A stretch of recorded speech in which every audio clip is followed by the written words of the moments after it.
السلام عليكم ورحمة الله وبركاته. حبايبي أعضاء مسك الختام. انتوا عارفين ان في القناة قناة عروسة بسيطة ان احنا بنجيبوا كل حاجة بسيطة، والحاجة اللي تنفع يبقى ليها كذا استخدام. الحاجة اللي تبقى بسيطة وليها كذا استخدام. انا عروسة بسيطة بتقي الله، عايزة اجيب حاجة يكون لها كذا استخدام، تكون مفرش، وتكون بطانية، وتكون مفرش شتوي، بطانية لذيذة خريفي.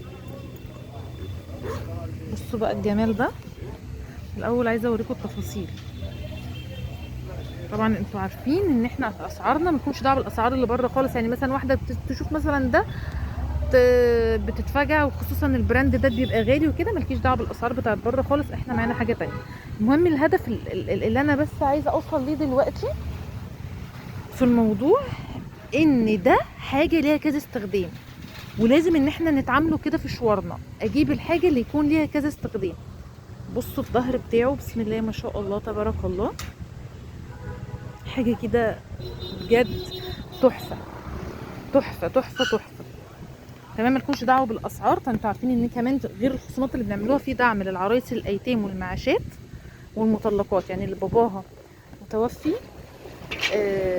ليها دعم، بس بتجيب صورة شهادة الوفاة، والمامتها وباباها متطلقين بتجيب صورة قسيمة الطلاق معاها.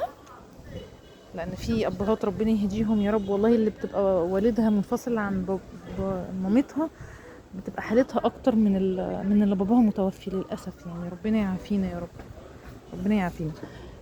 في كمان اللي هي والدها عايش ربنا يبارك في عمره، بس مثلا بياخد معاش تكافل وكرامة، ده ليها معانا برضو دعم. معاشه اقل من 1500 جنيه. في ناس عايزه اقول لكم ما عندهاش اساسا معاش، مفيش دخل. في بنويت حلوه كده ربنا يا رب يكرمهم يا رب يكتر من امثالهم، هي اللي بتشتغل وهي اللي بتشاور نفسها.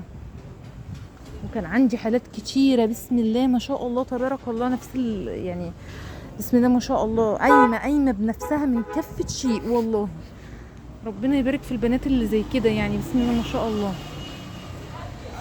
عايزه اقول لكم ان بديل السجاد ده دلوقتي في عرايس بيدخلوا بيه. العرايس عندها تقوى. يعني ممكن مثلا اوضه، مش هقول لك جيبيه في الريسبشن يا ستي، بس هاتيه في اوضه الاطفال، في اوضه المعيشه، المطبخ، البلكونات، العتبات، بدل ما تجيبي السجاد دلوقتي بقى اسعاره. وبعد اول شهرين تيجي تقول لي العروسه ايه، انا عايزه اشيل كل سجاد الشقه وعايزه اجيب من ده. اصلك مش قادره اشيل، اصلك مش قادره احط، اصلك ربنا كرمني وحملت. طب ما هو كان من الاول يا جماعه ما نشكوش على اهالينا. يعني اهالينا ما يستحقوش مننا ان احنا ما نشكوش عليهم.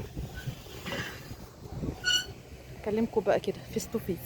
اهالينا ما يستحقوش مننا ان احنا ما نشكوش عليهم. من يتقي الله يجعل له مخرجا ويرزقه من حيث لا يحتسب. بصوا جمال الحاجه بجد. حرام ان ده يتقال عليه بجيل سجاد. ده سجاد ليه بقى؟ ده مش زي اللي بيتباع بره، ده مستورد يا بنتي.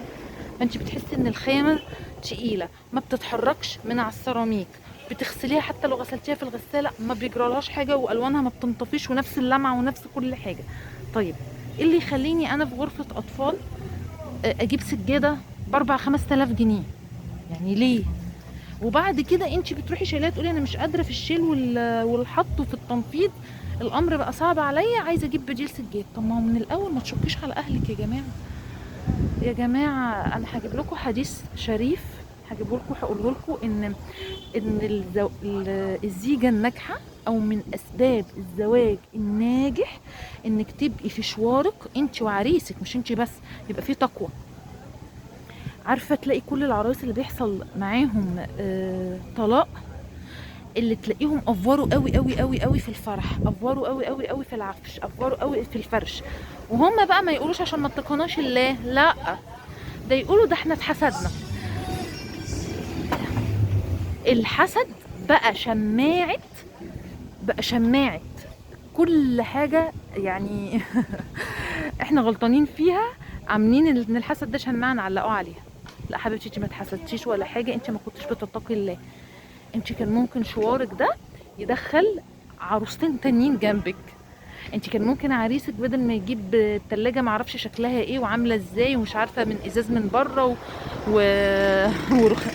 ورخام من جوه، كان ممكن جاب تلاجة وجاب لواحد زميله في الشغل برضو متعسر وخاطب تلاجة تانية. خد انا جبت تلاجة ويلا والتلاجة التانية دي مني ليك هدية. ايه ده، في ناس بتعمل كده؟ اه والله العظيم في ناس بتعمل كده.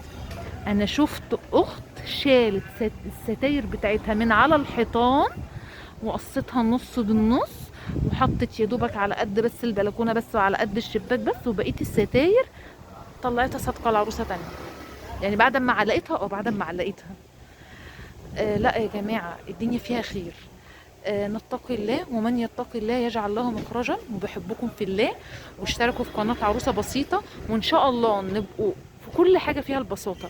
مسلمه بسيطه، عروسه بسيطه، ام بسيطه، طالبة بسيطة. نتقي الله في كل حاجة. لو طالبة اتقي الله في مذاكرتك، لو مدرسة اتقي الله في شغلك، لو طبيبة اتقي الله في شغلك. كلنا نتقي الله وربنا يجعلنا من المتقين. اللهم صل وسلم وبارك على سيدنا محمد، والسلام عليكم ورحمة الله وبركاته.